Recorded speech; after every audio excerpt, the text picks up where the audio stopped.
Good morning, my friends. We are back on the Morning Mindset. In that last episode of the Morning Mindset that we talked about yesterday, and if you did not listen to that one, there is such hope there. There is such power there because it's the power of God through His Holy Spirit that dwells in us. That's the truth that the Apostle Paul revealed to us. And it's saying He will give life to our mortal bodies. That means He will help us to overcome the struggle that we have day to day with the sin that still resides in our mortal flesh. Now, there's something we need to maybe clarify today as we talk about this issue, and that is this. That does not mean your mortal body itself is evil. It doesn't mean that. There are philosophies from the past where people believed that the body was evil, the spirit was good, and therefore they should abuse their bodies, or they should neglect their bodies, or they should just not give much concern to their bodies because the body was evil. That's not what Paul is saying here. Paul is saying it's not that your body is evil, it's that your body is yet to be redeemed. And there's a big difference.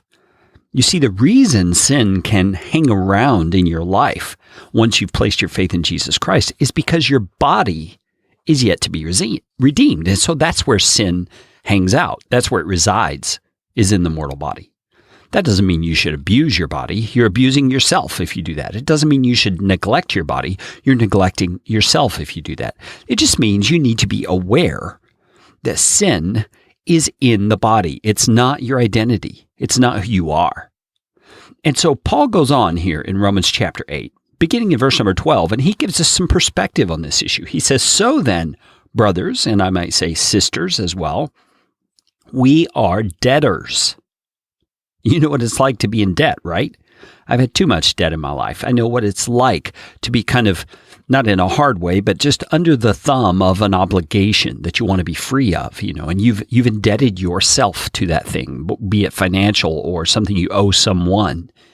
He says, "So then, brothers, we are debtors, not to the flesh." So he's saying not to this mortal body and all the sin that still resides in it, to live according to the flesh. Okay, so let me say that phrase again. "So then, brothers, we are debtors, not to the flesh, to live according to the flesh.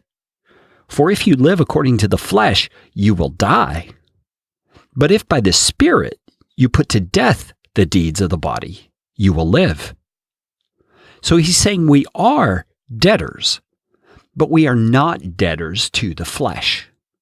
And he goes on in his explanation to apply, we are instead debtors to the Spirit. You see, and that ties in perfectly with verse 11 from yesterday's episode. We are in debt to the Spirit of God because He is the one who empowers us. He is the one who indwells us. He is the one who has made everything wrong in our lives, meaning our sin condition and the guilt that we carried for it. He's the one who made all of that right. So the wrong has been made right, and the Spirit of God has done it. And so it's as if somebody came into your bank account, your financial situation, and infused it with all the cash you need to pay off all your debt. Somebody else did that, and they came and they paid it all off. So you are not responsible anymore for the debt that you owe. And so now you are indebted to that other person, not that they're expecting you to pay it back. And in the case of the Holy Spirit, in the case of God, we cannot pay it back. There's no way that we can. And He doesn't expect us to pay it back.